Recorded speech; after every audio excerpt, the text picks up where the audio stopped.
नमस्कार।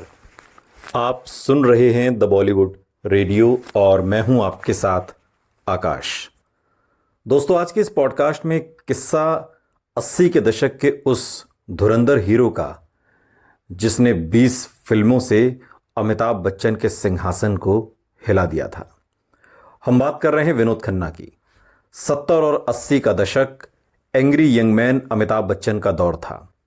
लेकिन उस दौर में एक एक्टर ऐसा भी था जिसने न सिर्फ अमिताभ बच्चन को कड़ी टक्कर दी बल्कि उनके स्टारडम के लिए सबसे बड़ा खतरा भी खड़ा किया।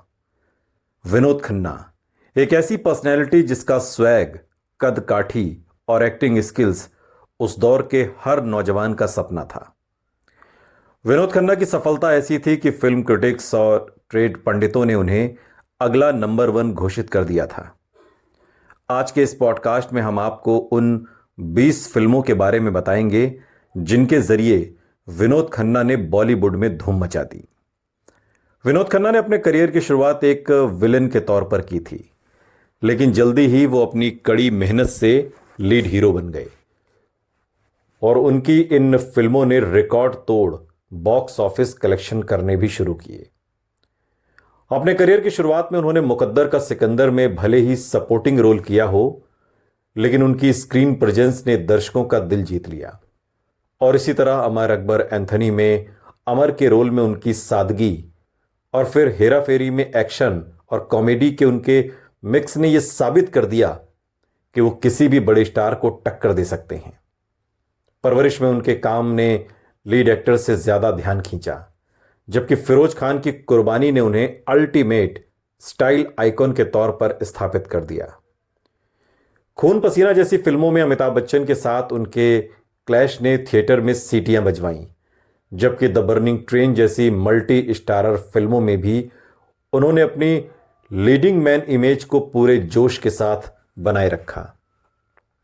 विनोद खन्ना के टैलेंट का अंदाजा इस बात से लगाया जा सकता है कि उन्हें हाथ की सफाई के लिए बेस्ट सपोर्टिंग एक्टर का फिल्म फेयर अवार्ड मिला और मेरा गांव मेरा देश में विलेन डाकू जब्बार सिंह के उनके रोल ने उन्हें घर घर मशहूर कर दिया। और इम्तिहान में एक आइडियल टीचर के तौर पर उनकी सादगी ने सबका दिल जीता। 80 के दशक के बीच उन्होंने इंसाफ से जबरदस्त धूम मचाई, जिसने उनकी पॉपुलैरिटी को बढ़ाया। इसके बाद आई दयावान में उनकी सीरियस परफॉर्मेंस और जुर्म में एवरग्रीन गाने जब कोई बात बिगड़ जाए से उनकी रोमांटिक इमेज एक बार फिर से जिंदा हो गई।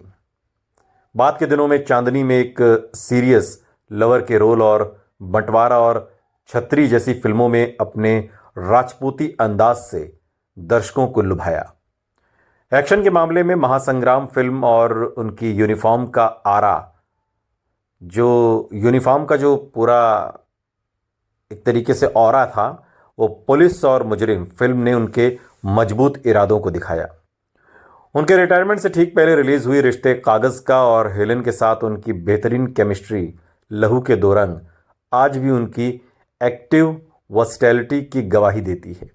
इन फिल्मों ने मिलकर ऐसा धमाल मचाया कि अमिताभ बच्चन की नंबर 1 पोजीशन भी हिल गई थी। उस दौर की मीडिया रिपोर्ट्स की माने तो 70 के दशक के आखिर और 80 के दशक की शुरुआत में एक समय ऐसा था जब मैगजीन कवर पर अमिताभ से ज़्यादा विनोद खन्ना होते थे। डिस्ट्रीब्यूटर अमिताभ की फिल्मों से ज़्यादा कीमत पर विनोद खन्ना की फिल्में खरीदने को तैयार थे। उनकी फिजिक और ज़बरदस्त लुक ने उन्हें द कंप्लीट मैन का टाइटल दिलाया। कहा जाता है कि अगर विनोद खन्ना 1982 में ओशो के पास नहीं गए होते तो अमिताभ बच्चन शायद ही नंबर 1 होते। अमिताभ बच्चन ने खुद कई इंटरव्यू में माना कि विनोद खन्ना की पर्सनैलिटी ने उन्हें हमेशा कड़ा कंपटीशन दिया था। सुनते रहिए द बॉलीवुड रेडियो, सुनता है सारा इंडिया।